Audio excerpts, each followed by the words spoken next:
जय हिंद प्यारे साथियों। आपका स्वागत है फिर से हमारे यूट्यूब चैनल पर। मैं भी रिशाक के आपका फिर स्वागत करता हूँ।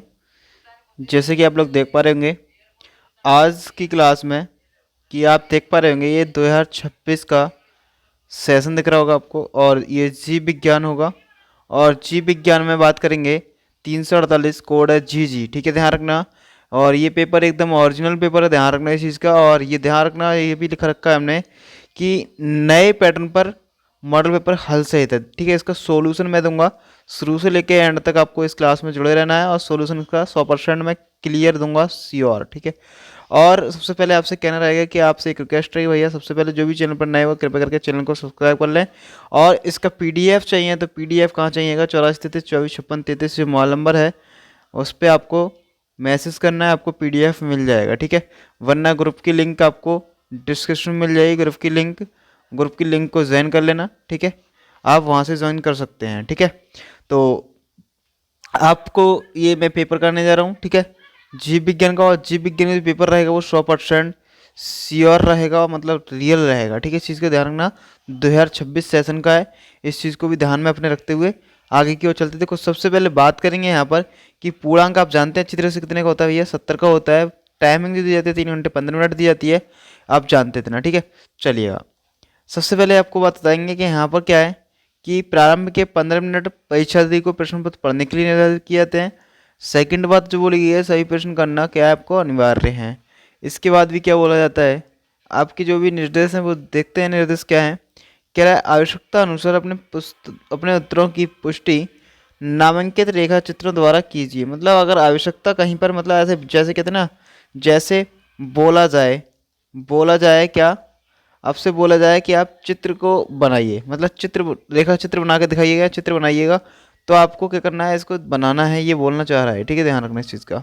चलो, इतना क्लियर हो चुका है। चलो अगली बात बोलिए उन्होंने फोर्थ कि प्रत्येक प्रश्न के निर्धारित अंक उसके सम्मुख है। मतलब जो प्रत्येक प्रश्न है उसका मार्क्स, जैसे 2 मार्क्स का है तो 2 मार्क्स आपके उसके सामने लिखे हुए हैं। चलो बिना टाइम गवाए हम क्वेश्चन को स्टार्ट करते हैं। पहले बहुमूल्य प्रश्न क्या कह रहा है कि सही विकल्प चुनकर अपनी उत्तर पुस्तिका में लिखिए। मतलब क्या है क्वेश्चन फर्स्ट, कह रहा है टेपिटम परत का कार्य क्या होता है। टेपिटम है, उस परत का कार्य क्या होता है, हमसे ये पूछ रहे हैं। ऑप्शन उसके ये रहेंगे, ठीक है। देखो, एक हमारे पास परागकणों का पोषण, दूसरा है परागकणों का निर्माण, अंतर का निर्माण, अंतर स्तर का निर्माण है परागकणों को नष्ट करना। तो मतलब ऑप्शन कौन सा होगा, तो आप जानते हैं मेरे साथी, यहाँ पर जो आंसर होगा टिक किया जाएगा, वो इसका आंसर टिक किया जाएगा। कौन सा, फर्स्ट क्लियर होगा, ध्यान रखना। क्योंकि भैया परागकणों का पोषण होता है किसमें, जो टेपिटम, ठीक है, टेपिटम जो परत होती है उसका कार्य क्या होता है, टेपिटम का, ध्यान रखना, टेपिटम परत का कार्य क्या होता है, जो कार्य होता है उसका वर्क वो होता है कि परागकणों का पोषण, ठीक है। चलिएगा, नेक्स्ट क्वेश्चन क्या रहेगा हमारे पास। नेक्स्ट क्वेश्चन क्या कहता है साथीगण, ध्यान रखिएगा। नेक्स्ट क्वेश्चन हमसे कह रहा है कि निम्न में से कौन से एक अपरदहारी है। अपरदहारी का मतलब क्या होता है, जो सड़ी गली चीजें खाते हैं, सड़ी गली चीजें खाते हैं, पदार्थ खाते हैं, वो कौन से कहलाते हैं भैया, वो अपरदहारी कहलाते हैं, ठीक है। क्या कहलाते हैं भैया, अपरदहारी कहलाते हैं, ठीक है। क्या कहलाते हैं, अपरदहारी कहलाते हैं, ठीक है जी, ध्यान रखिएगा। क्या कहलाएंगे वो, एक अपरदहारी कहलाएंगे, ठीक है। चलिएगा, अपरदहारी ध्यान रखना, सिलेक्ट करेंगे।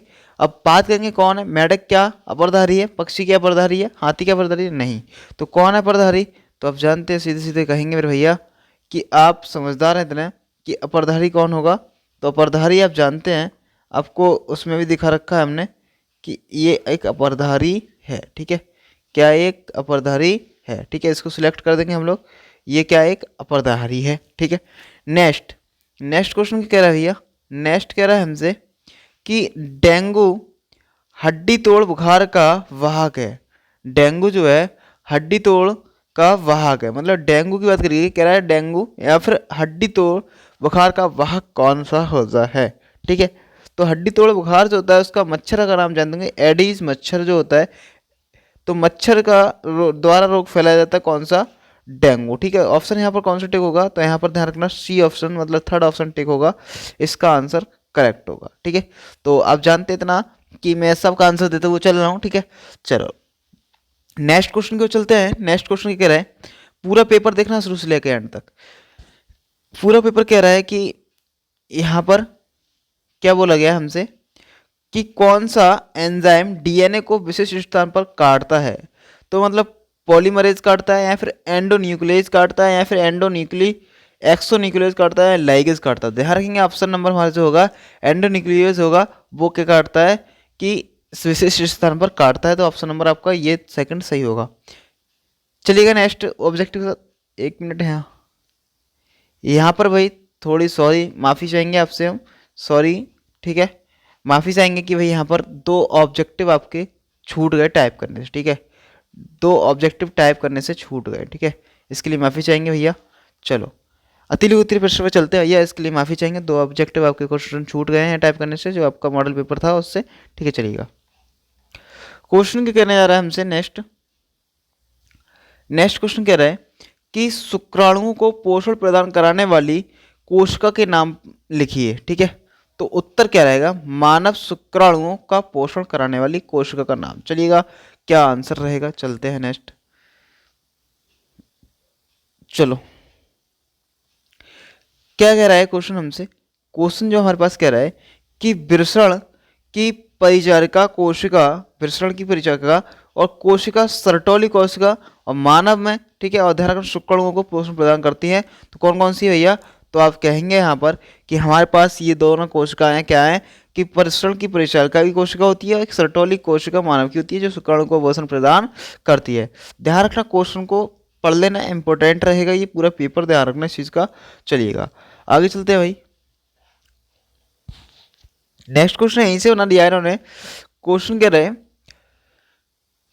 कि ये भी ध्यान रखना सर्टोली कोशिकाएं शुक्राणु नालिका में स्थित होती हैं, इतना ध्यान रखना। अगला क्वेश्चन कह रहा है खा कि एमटीपी और जीआईएफटी का पूरा नाम क्या है।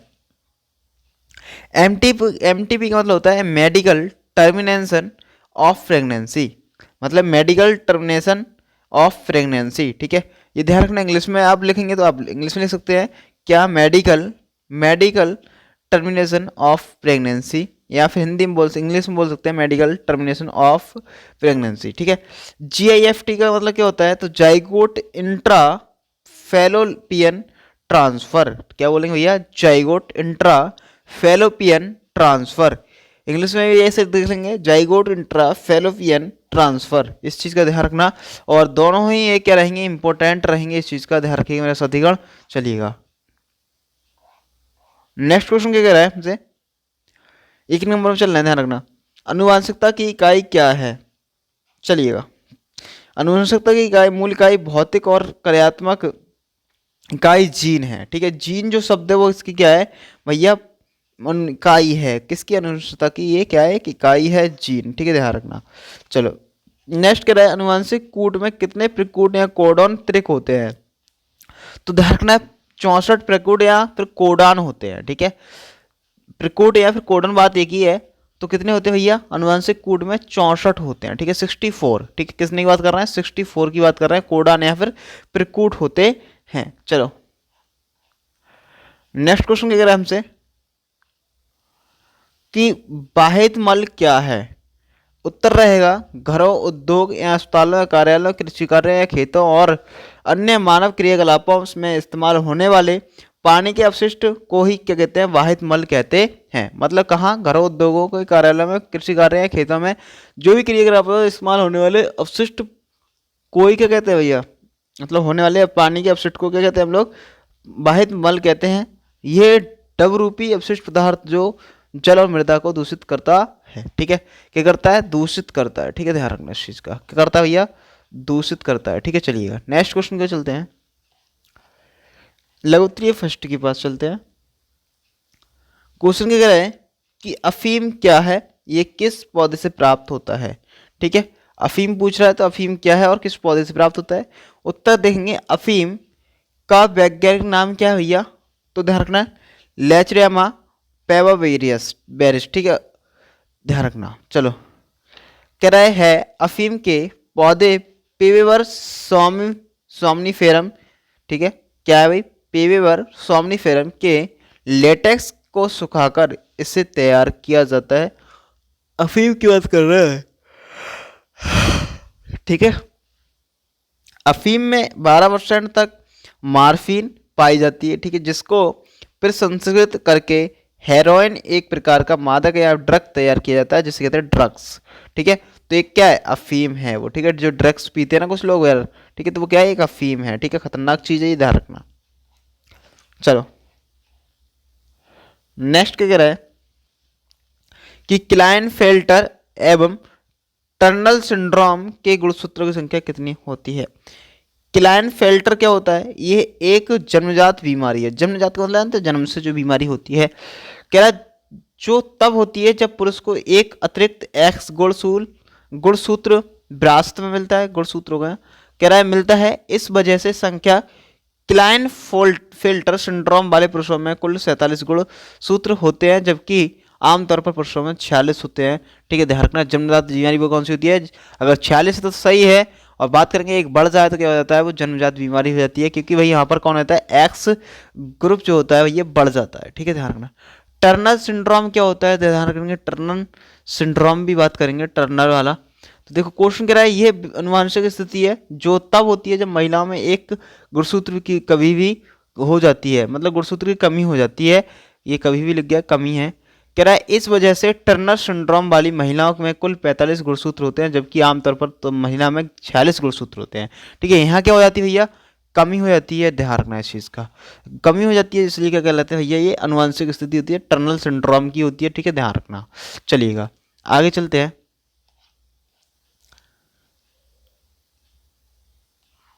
नेक्स्ट क्या कह रहा है, क्वेश्चन कह रहा है मानव में प्रतिरक्षा इम्यूनिटी कितने प्रकार की होती है, उनके नाम लिखिए, ठीक है। देखो यहाँ पर ज़्यादा बेसिक से आपको नहीं समझाया जा रहा, ओनली पेपर का सॉल्यूशन बताया जा रहा है, क्योंकि भाई ये बहुत लंबी वीडियो हो जाएगी, आपको पूरा पेपर समझाया जाएगा। कह रहा शरीर की प्रतिरक्षा प्रणाली आमतौर पर 2 मुख्य प्रकार की होती है, सक्रियता प्रतिरक्षा और निष्क्रिय प्रतिरक्षा। अब भाई क्वेश्चन जो है लघुत्तरीय में, तो ध्यान रखना, डिटेल में ही पढ़ना पड़ेगा इसको। चलो कह रहा है कि भैया सक्रिय प्रतिरक्षा क्या होती है, कह रहा है यह तब होता है जब आपका शरीर किसी बीमारी पैदा करने वाले जीव में संपर्क में आ जाता है। मतलब ये कब होता है, जब ये बीमारी करने वाले जीव में संपर्क में आ जाता है, जो उस बीमारी से लड़ने के लिए एंटीबॉडी का उत्पादन करने के लिए प्रतिरक्षा प्रणाली को सक्रिय करता है। मतलब सक्रिय का मतलब कहता है एक्टिव करना, ठीक है। सक्रिय का मतलब क्या होता है, एक्टिव करना, ठीक है, एक्टिव करता है, एक्टिव करता है, तो क्या करेंगे, ये एक्टिव करना है, ठीक है, ध्यान रखना। चलो क्वेश्चन नेक्स्ट क्या कह रहा है हमसे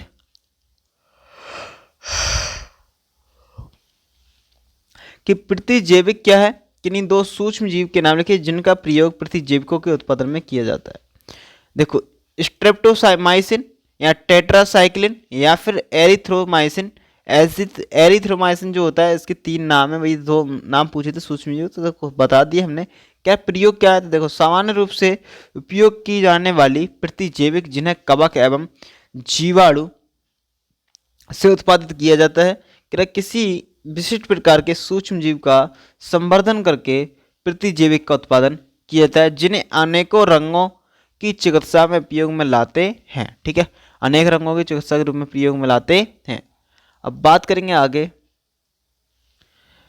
पेंसिलियम नोटेटम या फिर सेफलोस्पोरियम एक्रोमोनियम, ठीक है, कवक की 2 प्रजातियां होती हैं जिनका उपयोग एंटीबायोटिक दवाओं के उत्पादन के लिए, एंटीबायोटिक का मतलब होता है हर मर्ज में, ठीक है, हर मर्ज में यूज करना एंटीबायोटिक कहलाता है, ठीक है जी, ध्यान रखना।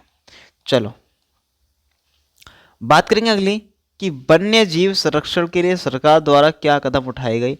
मतलब वन्य जीव संरक्षण के लिए क्या करना, तो देखो भारत में वनों और वन्य जीवों की सुरक्षा के लिए पर्यावरण संरक्षण अधिनियम, वर्ण संरक्षण अधिनियम, राष्ट्रीय वन्य जीव कार्य योजना, टाइगर परियोजना, राष्ट्रीय उद्यान, अभ्यारण्य, जैव क्षेत्रीय रिजर्व कार्यक्रम आदि चल रहे हैं। इन योजनाओं के कारण कुछ प्रजातियों में विलुप्त होने से बचाया जा गया है। मतलब विलुप्त होने से मतलब छिपने से, ठीक है, किससे अर्थ निकलता है इसका, छपने से, ठीक है, ध्यान रखना, छपने से, ठीक है। चलिएगा नेक्स्ट क्वेश्चन क्यों चलते हैं भैया।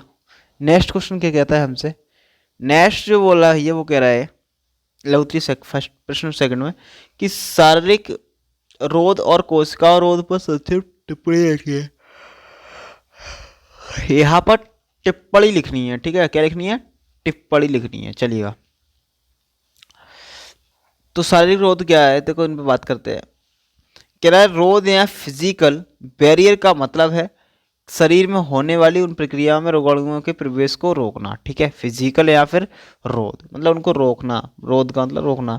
कह रहा त्वचा, त्वचा क्या है भाई, शरीर का मुख्य रोध है जो सूक्ष्म जीवों के प्रवेश को रोकती है, मतलब सूक्ष्म जीवों के प्रवेश को रोकती है, मतलब जो छोटे होते हैं, ठीक है जी, क्या होते हैं, छोटे होते हैं। अगला है कि अगले को थोड़ा ऊपर करते हैं।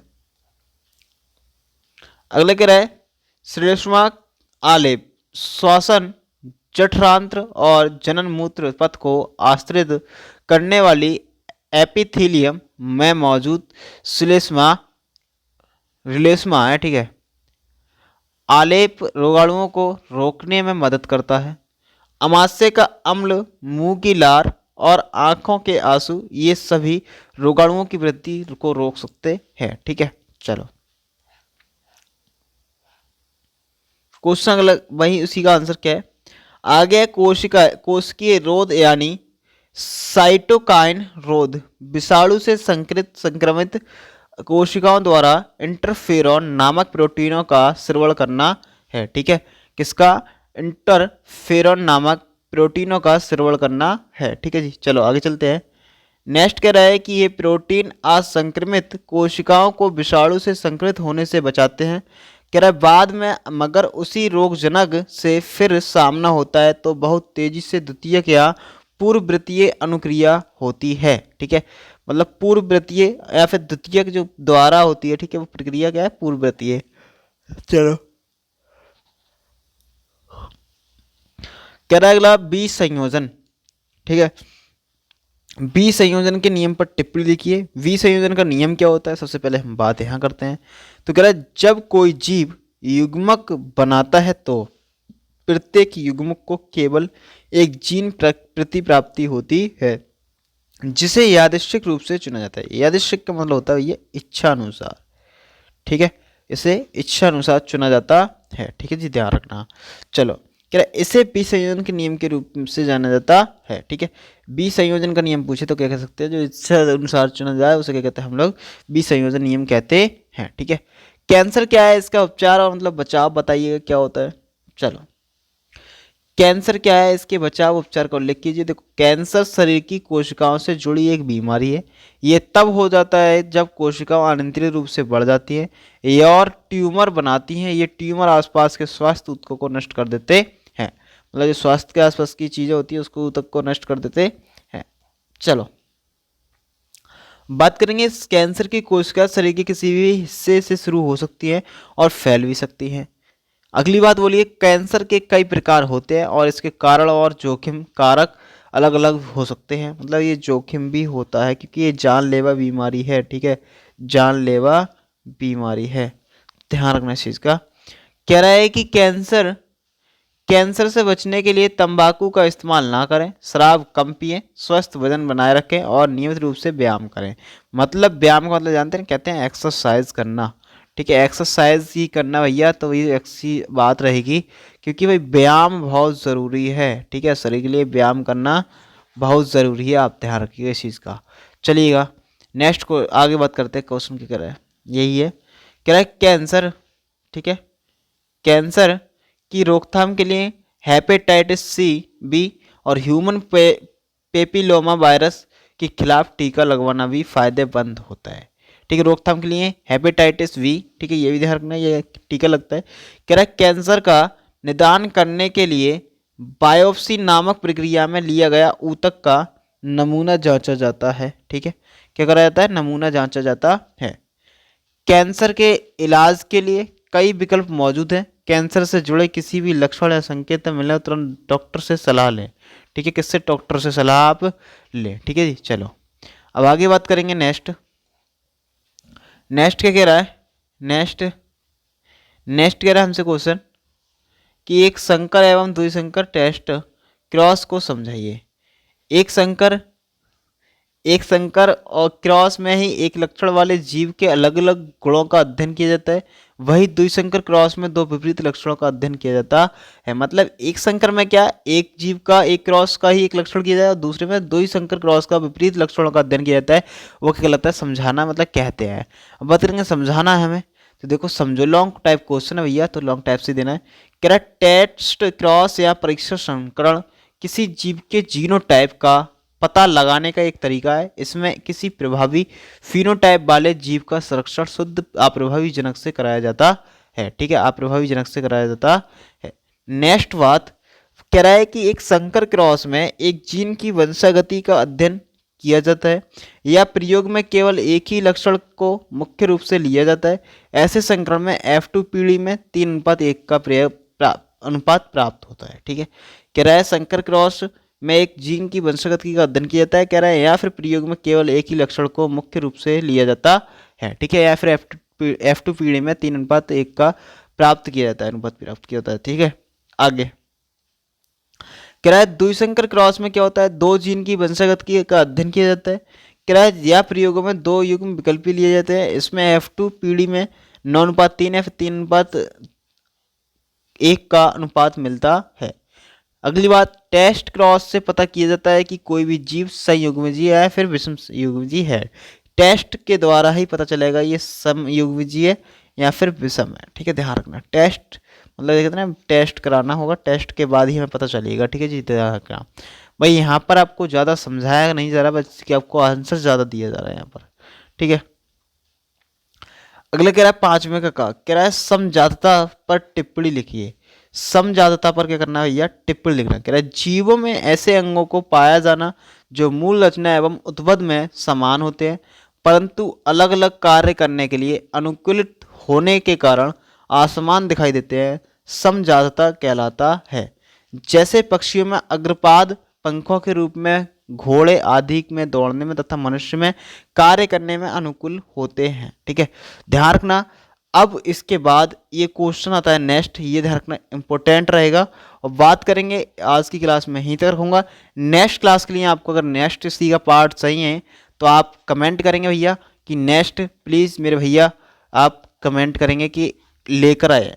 ठीक है, तो आपको कमेंट करना होगा कि नेक्स्ट पार्ट लेकर आए भाई, तो अच्छी बात है, क्योंकि क्या फ़ायदा, हम मेहनत करें आपके लिए, आपको कोई प्रॉब्लम नहीं है इससे। ठीक है, तो चक्कर से आप कमेंट करेंगे और वीडियो को एक बार शेयर करेंगे, और चैनल पर जो भी नए होगा वो चैनल को सब्सक्राइब करेंगे। और उसके बाद ये ध्यान रखना, हार्डी वेन वर्ग सिद्धांत का वर्णन कीजिए, ये आपको इंपॉर्टेंट रहेगा, इतना मैं बता देता हूँ। और इस चीज़ का ध्यान रखिएगा कि आपको कमेंट करना है, इतना मैंने यहाँ तक पढ़ाया है भैया, इसके लिए आपसे वही बोल रहा हूँ भाई, कमेंट कीजिएगा। कोई भी कहीं पर आपको समस्या है तो बताइए, उसको समस्या का समाधान किया जाएगा। और चैनल पर जो भी नए हो चैनल को सब्सक्राइब कीजिए। बकाया आपको मिलेंगे नेक्स्ट क्लास में। जब तक के लिए बाय बाय, टाटा, जय हिंद, जय भारत।